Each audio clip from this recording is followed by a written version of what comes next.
Hi guys, ഇന്നത്തെ വീഡിയോയിലേക്ക് എല്ലാവർക്കും സ്വാഗതം. എല്ലാവരും സുഖമായിരിക്കുന്നു എന്ന് വിശ്വസിക്കുന്നു. ഞങ്ങളിവിടെ സുഖമായിട്ട് തന്നെ ഇരിക്കുന്നു കേട്ടോ. അപ്പോൾ കുറച്ച് നാളായി ഞാൻ ലോങ് വീഡിയോ ഇങ്ങനെ സംസാരിച്ചുകൊണ്ടുള്ള ലോങ് വീഡിയോ ഒക്കെ എടുത്തിട്ട് ഇരുന്ന കുറച്ച് ഷോർട്ടും പിന്നെ എവിടെയെങ്കിലുമൊക്കെ ഒന്ന് പുറത്തു പോകുമ്പോൾ അങ്ങനെയുള്ള ഷോർട്സൊക്കെ മാത്രമേ ഇടുന്നുണ്ടായിരുന്നുള്ളൂ. കാരണം എനിക്ക് അങ്ങോട്ട് ഇടാൻ വേണ്ടിയിട്ടുള്ള ഒരു മനസ്സിലിങ്ങനെ സംസാരിച്ചിങ്ങനെ സന്തോഷത്തോടു കൂടി അങ്ങനെ വീഡിയോ ഇടാൻ വേണ്ടിയിട്ടുള്ള ഒരു സന്ദർഭമായിരുന്നില്ല നമ്മുടെ നാട്ടിലുണ്ടായത്, വയനാട് ദുരന്തം. അപ്പം ഞാൻ അവിടെ പോയിട്ട് ഒരു 8 മാസം മുന്നേ ഞാൻ അവിടെ പോയിട്ടുണ്ടായിരുന്നു. അപ്പം നമ്മൾ പോയ കുറച്ച് ഏരിയകളും ഒക്കെ അതിൽ അഫക്റ്റഡ് ആയിട്ടുണ്ടെന്ന് അറിഞ്ഞു.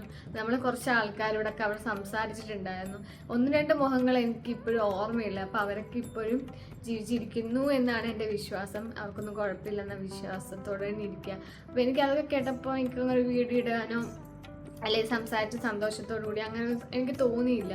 അപ്പം അതുകൊണ്ടാട്ടോ ഞാൻ വീഡിയോ ഒക്കെ ഒഴിവാക്കി. ഇപ്പോൾ രാത്രി ഉറങ്ങുമ്പോൾ പോലെ എനിക്ക് ഫുള്ള് ആ ഒരു വിഷ്വൽസ് ആയിരുന്നു. അങ്ങനെയൊക്കെ എനിക്ക് തോന്നുന്നു ഞാനും അതിലുണ്ടായിരുന്നു എന്ന പോലെയൊക്കെ ഫീലിംഗ് ഒക്കെ എനിക്ക് ഉണ്ടാവുകയൊക്കെ ആയിരുന്നു. അപ്പോൾ പിന്നെ എനിക്കെന്തോ വീഡിയോ അങ്ങനെ ഞാൻ 2-3 വട്ടം വീഡിയോ എടുക്കാൻ ട്രൈ ചെയ്തെങ്കിലും എനിക്കങ്ങോട്ട് എന്തോ പോലെ തോന്നുക. അതുകൊണ്ട് പിന്നെ ഞാൻ വെച്ചു അന്നെങ്കിൽ ലോങ് വീഡിയോ ഒക്കെ ഇപ്പം വേണ്ട, പിന്നെ ഇരിക്കുന്ന വീഡിയോസൊക്കെ വോയിസ് ഓവർ കൊടുത്ത് ഇടുകയൊക്കെ ആയിരുന്നു കേട്ടോ ചെയ്ത്. അപ്പോൾ ഇന്ന് വീഡിയോ ഇടാമെന്നൊക്കെ വിചാരിച്ചു. അപ്പോൾ ഇന്നൊരു ലഞ്ചിൻ്റെ വീഡിയോ ഇടാമെന്ന് കേട്ടോ വിചാരിക്കുന്നത്. അപ്പോൾ ഞാൻ വിചാരിച്ചു പൊതിച്ചോറുണ്ടാകും. കുറച്ച് നാളോട് പൊതിച്ചോറ് കഴിക്കണമെന്ന് കുറച്ച് ആഗ്രഹമുണ്ട്. അപ്പം നമ്മൾ കുറച്ച് കാര്യങ്ങളൊക്കെ വെച്ചിട്ട്, ഒരുപാടില്ല, വീട്ടിലുള്ള കാര്യങ്ങളൊക്കെ വെച്ചിട്ട് പൊതിച്ചോറുണ്ടാക്കാമെന്ന് വിചാരിച്ചു. അപ്പോൾ കഴിഞ്ഞ ദിവസം നമ്മൾ ലുലുവിൽ പോയി ഇലയൊക്കെ മേടിച്ചിട്ടുണ്ടായിരുന്നു. കഴിഞ്ഞ ദിവസമല്ല, 2 ദിവസമായി. പക്ഷെ എനിക്ക് പിന്നെയും വീഡിയോ ഇടാൻ ഇങ്ങനെ ലോങ് ആയിട്ട് സംസാരിച്ചുകൊണ്ട് ഫുൾ ലെങ്ത് വീഡിയോ ഇടാൻ വേണ്ടിയിട്ട് എനിക്ക് തോന്നുന്നില്ലായിരുന്നു. അപ്പോൾ അതുകൊണ്ട് പിന്നെ 2 ദിവസമായിട്ട് ഡിലേ. ഇപ്പം ഞാൻ വാഴയിലെടുത്ത് ഫ്രിഡ്ജിൽ കയറ്റി വെച്ചു. ഇച്ചിരി ഒന്ന് വാട്ടമുണ്ട്, എന്നാൽ പോലും വലിയ കുഴപ്പമില്ല. അപ്പോൾ ഞാൻ വിചാരിച്ചു എന്നെങ്കിൽ ഇന്ന് രാവിലെ ഏട്ടൻ പോയി. അപ്പോൾ ഞാൻ വെച്ച് ഇന്നങ്ങ് ഇടാം. അപ്പോൾ രാവിലെ ഏട്ടൻ പോയി ഉച്ചയ്ക്ക് വരികയും ചെയ്യും. അപ്പോൾ ആ ഒരു ടൈം ഇപ്പോൾ 9 മണിയായി. പൊതിച്ചോറ് കുറച്ച് നേരം ഇരുന്നാലേ ആ രുചി ഉണ്ടാവത്തുള്ളൂ. നമ്മുടെ ഒക്കെ അമ്മ സ്കൂളിലൊക്കെ തന്നെ രാവിലെ ഉണ്ടാക്കിയിട്ട് ഉച്ചയ്ക്ക് എടുക്കുമ്പോഴാണ് ആ വാഴയിലയായിട്ട് ബ്ലെൻഡായിട്ടുള്ള ആ സ്മെല്ലും ആ ടേസ്റ്റും ഒക്കെ ഒന്നുകൂടെ വരുള്ളൂ. അപ്പോൾ ഞാൻ വെച്ച് പെട്ടെന്ന് ക്വിക്കായിട്ട് കുറച്ച് കാര്യങ്ങളൊക്കെ വെച്ചിട്ട് ഒരു പൊതിച്ചോറ് ഉണ്ടാക്കാമെന്ന് വിചാരിച്ചു. അപ്പോൾ നിങ്ങളെയും വീഡിയോയിലേക്ക് കൂട്ടാമെന്ന് വിചാരിച്ചു. അപ്പോൾ നമുക്ക് നേരെ വീഡിയോയിലേക്ക് പോകാം. അപ്പം വാഴയിലൊക്കെ സെറ്റാണ്. ഒരു 2 എണ്ണമല്ലേ ഉള്ളൂ. അപ്പം ഞങ്ങൾക്ക് 2 പേർ കൂടെ. അപ്പം ഞാൻ വിചാരിച്ചു ഒരു മീൻ ഇരിപ്പുണ്ട്, അത് ഫ്രൈ ചെയ്യാനായിട്ടിന് വേണ്ടിയിട്ട് അത് ഫ്രൈ ചെയ്യും. പിന്നെന്താ, എന്തായാലും ചമ്മന്തി ഇല്ലാതെ ഒരു പൊതിച്ചോറ് പോകണം. ചമ്മന്തി വേണം, മുട്ട വേണം, പിന്നെ എന്തെങ്കിലും ഒരു മെഴുക്ക് പുരട്ടി, പിന്നെ ഇച്ചിരി അച്ചാർ ഇരിപ്പുണ്ട്, വളരെ കുറച്ചുകൂടെ അച്ചാർ. ഇത്രയും കൂടെ വെച്ചിട്ട് പിന്നെ ഒരു ഇച്ചിരി തോരൻ ഇവിടെ ഇരിപ്പുണ്ട്, ബീട്രൂട്ട് തോരൻ. അപ്പം അത് കളയണ്ടല്ലോ, അത് ഇന്നലത്തെയാണ്. അപ്പം അത് എല്ലാം കൂടെ അഡ്ജസ്റ്റ് ചെയ്യാമെന്ന് വിചാരിക്കുന്നു. നമുക്ക് പെട്ടെന്ന് ചെയ്തു തുടങ്ങാം കേട്ടോ. എൻ്റെ ഫിഷ് അത്യാവശ്യം വലുത് വന്നു, അത് അങ്ങനെ തന്നെ ഞാൻ വെക്കുന്നുണ്ട്. അപ്പോൾ ഒരെണ്ണം ഇതിനെന്താ ചെമ്പല്ലിക്കോരെന്നാന്ന് തോന്നുന്നു പറയുന്നത്, വലിയ റെഡ് കളറിന്. അപ്പം ഞാൻ വെള്ളം ഒഴിച്ച് ഫ്രീസറിൽ വെക്കും. അപ്പം ഏകദേശം 4 ദിവസം വരെ നല്ല ഫ്രഷ് ആയിട്ട് തന്നെ ഇരിക്കും കേട്ടോ. ഇതൊരു 3 ദിവസമായി. ഞാൻ ഓരോ ദിവസം ഓരോന്നെടുത്ത് വറുത്ത് കൊടുക്കുന്നുണ്ട്. അപ്പോൾ ഇതിങ്ങനെ ഫ്രഷ് ആയിട്ട് ഇരുന്നോളും, ചീഞ്ഞ ടേസ്റ്റ് ഒന്നും വരത്തില്ല. വെറുതെ വെക്കുന്നതിനേക്കാളും ഇച്ചൂടെ ഫ്രഷ് ആയിട്ട് കിട്ടുന്നത് എനിക്ക് തോന്നിയിട്ടുള്ള വെള്ളം ഒഴിച്ചിട്ട് ഫ്രീസറിൽ അടച്ച് വെച്ച് കഴിയുമ്പോൾ നമുക്കൊരു 3-4 ദിവസമെങ്കിലും നല്ല ഫ്രഷ്നെസ്സോട് കൂടി ഇരിക്കും. അതും കഴിഞ്ഞിട്ടും ഇരിക്കും. പക്ഷെ അതിൽ കൂടുതൽ ദിവസം എനിക്കങ്ങനെ ഫ്രിഡ്ജിൽ വെച്ച് കഴിക്കുന്നത് വലിയ ഇഷ്ടമില്ല. എനിക്കല്ല, എനിക്ക് വലിയ താല്പര്യമില്ല. അപ്പം അതുകൊണ്ട് ഒരു 3 ദിവസമായി. അപ്പം ഇന്നുകൊണ്ട് ഫിനിഷ് ചെയ്യണം. അപ്പം നമുക്ക് ഇത് വെള്ളം ഒഴിച്ച് അവിടെ ഇടാം. ബാക്കിയൊക്കെ ഒന്ന് സെറ്റ് ആകുമ്പോഴത്തേക്ക് ഇതിൽ ഐസൊക്കെ ഒന്ന് പോയി കിട്ടും കേട്ടോ.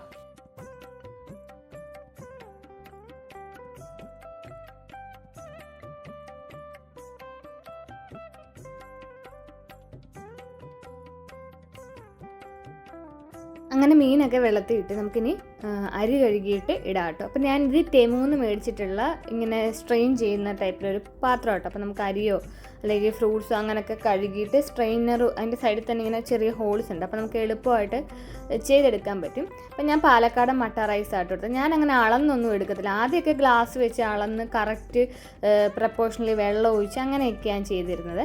പക്ഷേ കുറച്ച് നാളായി കഴിയുമ്പോൾ എനിക്കൊരു ഊഹമുണ്ട്, ഇത്ര അരി വേണം, അങ്ങനെയൊക്കെ ഒരു ഊഹമുണ്ടായിരുന്നു. ഇത്രത്തോളം അരി ഞങ്ങൾ കഴിക്കും.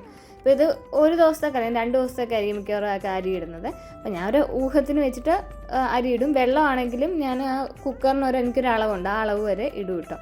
അപ്പോൾ നമ്മൾ ഇങ്ങനെ എല്ലാം സെറ്റ് ചെയ്ത് വെച്ചു. ഇപ്പോൾ ഇങ്ങനെ ടിഷ്യൂ പേപ്പർ ഇടുന്ന എനിക്ക് ഭയങ്കര ഉപകാരമായിട്ട് തോന്നിയിട്ടുണ്ട്. അപ്പോൾ ഒട്ടും വെളിയിലേക്ക് വെള്ളം ചാടില്ല. ടിഷ്യൂലേക്ക് മാത്രം ചാടുമ്പോൾ നമുക്ക് അവിടെയൊക്കെ തുടയ്ക്കുന്നത് വളരെ ബുദ്ധിമുട്ട് കുറവായിരിക്കും. അല്ലെങ്കിൽ അവിടെയൊക്കെ ഒട്ടിപ്പിടിച്ചിട്ട് അല്ലെങ്കിൽ ഞാൻ എന്ത് ചെയ്യുന്നത് വെച്ചാൽ ഈ ചൂട് മാറുന്നതിന് മുമ്പേ തന്നെ അവിടെ തുടയ്ക്കുമ്പോൾ എൻ്റെ കൈയൊക്കെ എപ്പോഴും പൊള്ളാറുണ്ട്. അപ്പോൾ ഇങ്ങനെ ചെയ്യുമ്പോൾ വലിയ കുഴപ്പമില്ല.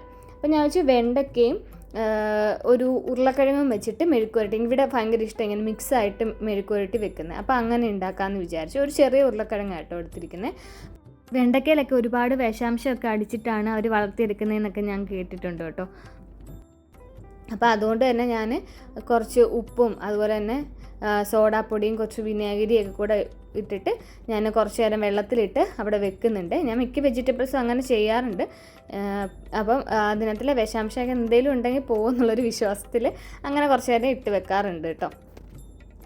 അപ്പോൾ അതെല്ലാം നമ്മളൊന്ന് കുറച്ച് നേരം ഇട്ട് വെച്ചു. ഒരു സവാള അതിനകത്തിൽ ഇട്ട് വെച്ചിട്ടുണ്ടായിരുന്നു. പിന്നെ പൊട്ടറ്റോ അതിൻ്റെ തൊലിയെല്ലാം കളഞ്ഞിട്ട് വെച്ചിട്ടുണ്ടായിരുന്നു. അപ്പോൾ ഞാൻ മെഴുക്കുവരട്ടി വെക്കുന്നതെന്ന് പറഞ്ഞു കഴിഞ്ഞാൽ വെണ്ടയ്ക്കയും അതുപോലെ തന്നെ ഉരുളക്കിഴങ്ങും കൂടെ ഒരുമിച്ചിട്ടിട്ടുണ്ട്.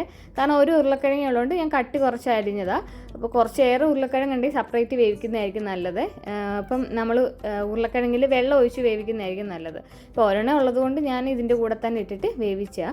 പണ്ടൊക്കെ ഞാനിങ്ങനെ അടച്ചു വെച്ച് വേവിക്കുമായിരുന്നു. അപ്പോൾ ഒരുപാട് ഈ വെണ്ടയ്ക്ക ഒരുമാതിരി ഒരു ലിക്വിഡ് പോലെ ഉണ്ടല്ലോ, അതിങ്ങനെ ഭയങ്കരമായിട്ട് കുഴഞ്ഞു പോകുമായിരുന്നു. പക്ഷേ തുറന്ന് വെച്ച് ലോ ഫ്ലെയിമിൽ ചെയ്യുമ്പോൾ നല്ല ഒട്ടും തൊടാതെ കിട്ടും കേട്ടോ. അതിനകത്തിലേക്ക് ഞാൻ ഇച്ചിരി മഞ്ഞൾപ്പൊടിയും ഉപ്പും ഇട്ടിട്ട് ഇച്ചിരി എണ്ണയും കൂടെ ഒഴിച്ചിട്ട് നന്നായിട്ടൊന്ന് ഇളക്കിയിട്ട് തുറന്ന് വെച്ചിട്ട് വേവിക്കുക. കുറച്ച് കഴിഞ്ഞപ്പോഴാട്ടോ ഞാൻ ചില്ലി ഫ്ലേക്സ് കൂടെ ആഡ് ചെയ്തിട്ടുണ്ട്. ഞാൻ വേറെ മുളക് പൊടിയൊന്നും ആഡ് ചെയ്തിട്ടില്ല. എനിക്കതാണ് ഏറ്റവും കൂടുതൽ ഇഷ്ടം. അപ്പം മീനൊക്കെ ഐസൊക്കെ മാറി വന്നിട്ടുണ്ടായിരുന്നു.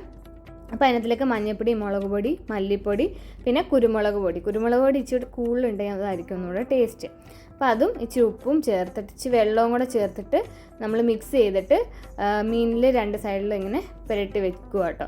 എന്നിട്ട് കുറച്ച് നേരം ഞാൻ ഫ്രിഡ്ജിൻ്റെ താഴത്തെ തട്ടിൽ വെക്കും, ഒരു അരമണിക്കൂറോളം വെക്കും. അപ്പോൾ അത്യാവശ്യം നന്നായിട്ട് തന്നെ പിടിച്ച് കിട്ടും. ഞാൻ നേരത്തെ 2-3 ദിവസം മുന്നെയൊക്കെ അങ്ങനെ മാരിനേറ്റ് ചെയ്ത് ഫ്രിഡ്ജിൽ വെക്കാറില്ല.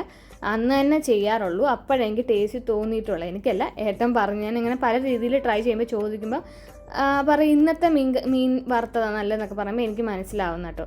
അപ്പോൾ അങ്ങനെ ചെയ്തിട്ടുണ്ട്, മാരിനേറ്റ് ചെയ്ത് മാറ്റി വെച്ചു. അപ്പോൾ ഇതൊരു പകുതി സ്റ്റേജ് ആയി കഴിയുമ്പോൾ ഞാൻ സവാള എടുത്തുള്ളത്, അല്ലെങ്കിൽ സവാള ഭയങ്കരമായിട്ട് കരിഞ്ഞു പോകുന്ന പോലെ തോന്നിയിട്ടുണ്ട്. അപ്പോൾ ഇതാകുമ്പോൾ ഒരു മീഡിയം രീതിയിൽ വെന്തും കിട്ടും, കരിഞ്ഞും പോകത്തില്ല, ഇച്ചിരി കടിക്കാനും കിട്ടും. പിന്നെ എനിക്ക് എരിവ് കുറവായെന്ന് തോന്നിയതുകൊണ്ട് ഞാൻ കുറച്ചുകൂടെ ചില്ലി ഫ്ലേക്സ് കൂടി ഇട്ടിട്ടുണ്ട്. എന്നിട്ട് ഇങ്ങനെ തുറന്ന് വെച്ച് ലോ ഫ്ലെയിമിൽ ഇങ്ങനെ മുരിച്ച് എടുക്കുക കേട്ടോ ചെയ്യുന്നത്. പിന്നെ നമുക്ക് മുട്ട പൊരിക്കാമെന്ന് വിചാരിച്ചു. ഞാൻ ഉള്ളിയും അതുപോലെ തന്നെ പച്ചമുളകും ഇച്ചിരി ഉപ്പും ഇട്ടിട്ടുണ്ടായിരുന്നു ഓൾറെഡി. അത് ഞാൻ കാണിച്ചിട്ടില്ലെന്നേ ഉള്ളൂ. ഇന്ന് ഞാൻ തേങ്ങ ഇടുന്നില്ല, ചില ദിവസം മാത്രമേ ഞാൻ തേങ്ങ എടുത്തുള്ളൂ കേട്ടോ മുട്ട പൊരിക്കുന്നതിനകത്ത്. ഞാൻ 2 കോഴിമുട്ട എടുത്തിട്ടുണ്ട്. എന്നിട്ട് നന്നായിട്ട് മിക്സ് ചെയ്ത് വെച്ചേക്കുക. പിന്നെ ഞാൻ കുറച്ച് ചമ്മന്തിക്ക് വേണ്ടി കുഞ്ഞുള്ളി, പച്ചമുളക്, തേങ്ങ, പിന്നെന്താ ഇച്ചിരി മുളക് പൊടി, ഉപ്പ്, പുളി, കറിവേപ്പില ഇട്ടിട്ടുണ്ടായിരുന്നു. അപ്പം ഞാൻ കാണിച്ചില്ലെന്നേ ഉള്ളൂ കേട്ടോ. പിന്നെ അരയ്ക്കുന്ന സമയത്ത് ഞാൻ കറിവേപ്പിലയും കൂടെ ചേർത്തിട്ടാട്ടോ ചമ്മന്തി അരച്ചത്. മുട്ടക്കകത്ത് ഞാൻ കരിവേപ്പില ഇട്ടില്ല, കരിവേപ്പിലയാണ് കറിവേപ്പില, അതല്ലേ കറക്റ്റ്, കറിവേപ്പില ഇട്ടിട്ടില്ല. അപ്പോൾ ഇത് നമ്മൾ നോർമൽ പുളിയൊക്കെ അരച്ചിട്ടുള്ള ചമ്മന്തി. ഈ മുളക് പൊടിക്ക് പകരം ചുട്ട നമ്മുടെ ചുമന്ന മുളക് ഇട്ട ഒന്നുകൂടെ ടേസ്റ്റ് ആയിരിക്കും കേട്ടോ. അപ്പോൾ ഞാൻ എന്ത് ചെയ്തെന്ന് വെച്ചാൽ നമ്മുടെ വെണ്ടയ്ക്ക മെഴുക്കുവരട്ടി ഉണ്ടാക്കിയ അതേ പാനിലേക്ക് തന്നെ ഞാൻ മുട്ട ഒഴിച്ചു. അതാകുമ്പോൾ കഴുകണ്ടല്ലോ 2-3 വട്ടം പാത്രം. മെഴുക്കുവരട്ടി ഇങ്ങനെ അടിക്കൊന്നും പിടിച്ചിട്ടില്ല. ഇങ്ങനെ നോൺ സ്റ്റിക്ക് ആയതുകൊണ്ട് അതിൽ തന്നെ മൊരിഞ്ഞ് കിടക്കുന്നതുകൊണ്ട് നമ്മളിങ്ങനെ മാറ്റുമ്പോൾ പാത്രം കഴുകിയ പോലെ തന്നെ ഇരിക്കുന്നത്. അപ്പോൾ ഞാൻ അതിനകത്തിലേക്ക് തന്നെ മുട്ട പൊരിച്ചു. അപ്പോൾ മുട്ടയുടെ മണ്ടയ്ക്ക് ഞാൻ കുറച്ച് പെപ്പർ ആഡ് ചെയ്യാറുണ്ട്. എനിക്ക് ഭയങ്കര ഇഷ്ടം പെപ്പറിൻ്റെ ഫ്ലേവർ. അപ്പോൾ ഞാൻ കുറച്ച് പെപ്പറും കൂടെ ആഡ് ചെയ്തിട്ട് തിരിച്ച് മറിച്ചു വിട്ടിട്ട് മുട്ട പൊരിച്ചെടുത്ത് കേട്ടോ. അങ്ങനെ 2 മുട്ട പൊരിച്ചെടുത്ത് എനിക്ക് ഏട്ടനും വേണ്ടിയിട്ട്. അപ്പോൾ പൊതിച്ചോറാകുമ്പോൾ മുട്ടയൊക്കെ ഇരിക്കുമ്പോൾ അല്ലേ ടേസ്റ്റ് കൂടുതൽ. എനിക്ക് ഭയങ്കര ഇഷ്ടമാണ് പൊതിച്ചോറിനകത്ത് മുട്ടയൊക്കെ. അപ്പോൾ അതിട്ടു. അതേ പാനിലേക്ക് തന്നെ മീൻ പൊരിച്ചെടുക്കുക. അപ്പം നമുക്ക് പാത്രം അല്ലെങ്കിൽ ഇപ്പോൾ 3 പാത്രം എടുക്കേണ്ടി വരുന്നുണ്ട്. അപ്പോൾ ഇങ്ങനെയൊക്കെ തന്നെ ആയിരിക്കും മിക്കവരും ചെയ്യുന്നത്. പിന്നെ ഞാൻ വിചാരിച്ചു അതിലോട്ട് തന്നെ അങ്ങനെ ചെയ്യാമെന്ന് വിചാരിച്ചു. അങ്ങനെ ഒരു ഈ മീൻ ഫുള്ളായിട്ട് എനിക്ക് എന്തായാലും പൊതിച്ചോറിൽ വെക്കാൻ പറ്റില്ല, ഇലയിൽ വെക്കാൻ പറ്റത്തില്ല. അപ്പോൾ അതുകൊണ്ട് ഞാൻ വെക്കാൻ നേരത്തെ ഇത് മുറിച്ചിട്ടുണ്ടായിരുന്നു കേട്ടോ. പിന്നെ ഏട്ടനെ സെപ്പറേറ്റ് കൊടുത്തു, ഇലയിൽ വെക്കാൻ വേണ്ടി മുറിച്ചാട്ടോ വെച്ചത്. പിന്നെ കുറച്ച് കറിവേപ്പിലയും കൂടെ തൂക്കിയിട്ട് ഞാൻ തിരിച്ച് മറിച്ചിട്ട് തുറന്ന് വെച്ച് തന്നെ വേവിച്ചെടുത്ത് കേട്ടോ, ലോ ഫ്ലെയിമിലിട്ട്.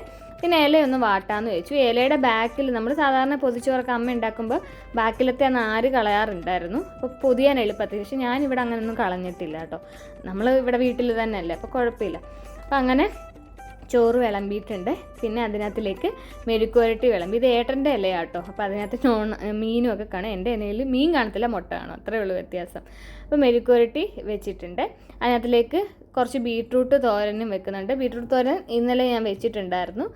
സവാളയും ബീട്രൂട്ട് കൊത്തി അരിഞ്ഞ് സവാളയും തേങ്ങയും പിന്നെ മുളക് പൊടിയും ഇച്ചിരി ഉപ്പും മഞ്ഞൾപ്പൊടിയും കൂടെ ചേർത്ത് കൈ കൊണ്ട് നന്നായിട്ട് ഞെരടിയിട്ട് കടുക് പൊട്ടിച്ചിട്ട് ഇതും കൂടെ വെച്ച് വെള്ളം ഇച്ചിരി ഒന്ന് തളിച്ച് അടച്ചു വെച്ച് വേവിക്കുക, അത്രേ ഉള്ളൂ.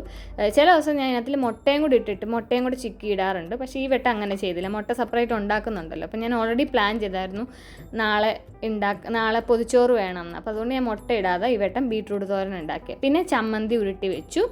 പിന്നെ എന്താ സൈഡിലേക്ക് ഒരു മുട്ട വെച്ചു. പിന്നെ മീൻ വറുത്തത് ഞാൻ വാലിൻ്റെ കഷ്ടോട്ടോ വെച്ചത്. ബാക്കി എണ്ണ തന്നെ കൊടുത്തു. ഞാൻ ഇലയിൽ വെക്കാനുള്ള എളുപ്പത്തിൽ അത്രേ വെച്ചുള്ളൂ.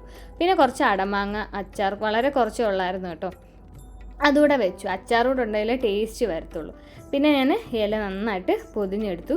അപ്പം നമ്മുടെ വീട്ടിൽ ന്യൂസ് പേപ്പർ ഒന്നും ഇല്ല, ഇവിടെ ഒന്നും വരുത്താറൊന്നുമില്ല. അപ്പോൾ അതുകൊണ്ട് തന്നെ ഞാൻ അലൂമിനിയം ഫോയിലാട്ടോ എടുത്തത്. ആ ന്യൂസ് പേപ്പറൊക്കെ വെക്കുമ്പോഴേ കറക്റ്റ് നമുക്കൊരു നെസ്റ്റ് ഫീലിംഗ് ഒക്കെ കൂടുതൽ വരുന്നത്.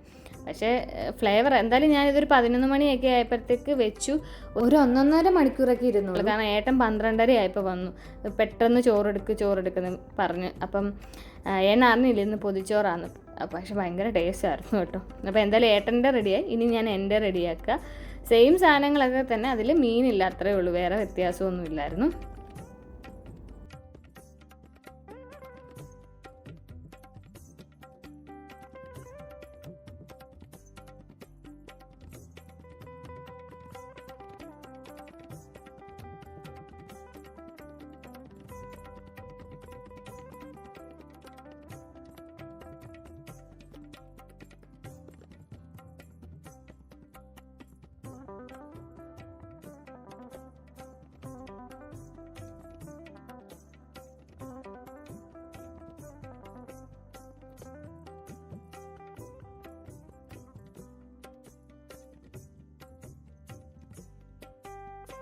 ഏട്ടൻ വീഡിയോയിലായതുകൊണ്ട് ഭയങ്കര കോൺഷ്യസ് ആയിട്ടാട്ടോ ഇരിക്കുന്നത്. അതുകൊണ്ട് നമുക്ക് കാണുമ്പോഴേ അറിയാം ആർട്ടിഫിഷ്യലായിട്ടുള്ള പറച്ചിലാന്ന്.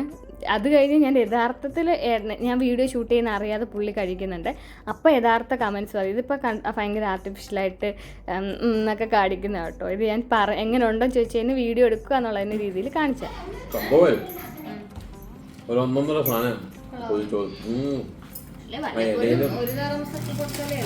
ഇലയിലേ ഇടുമ്പോ തന്നെ വേറെ ഇതാ. ഫുൾ ഇല എടുത്തോ? അത് ഇനി ബാക്കി ഇല ഉണ്ടോ? അത് നമുക്ക് എന്തെങ്കിലും ഉണ്ടാക്കാം. മറ്റേ ദോശ വെച്ചിട്ട്. നമുക്ക് മുട്ട വേണോ? ഞാൻ ഇവിടെ കിട്ടും.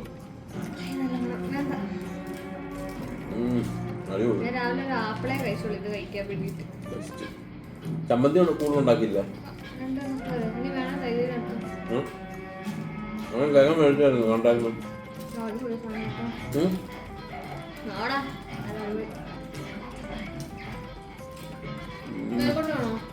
ശരിക്കും നല്ല അടിപൊളിയായിരുന്നു കേട്ടോ. ആ ഇലയുടെ മണമൊക്കെ ആയിട്ട് ഭയങ്കര ടേസ്റ്റ്. ഞങ്ങൾ പെട്ടെന്ന് കഴിക്കും.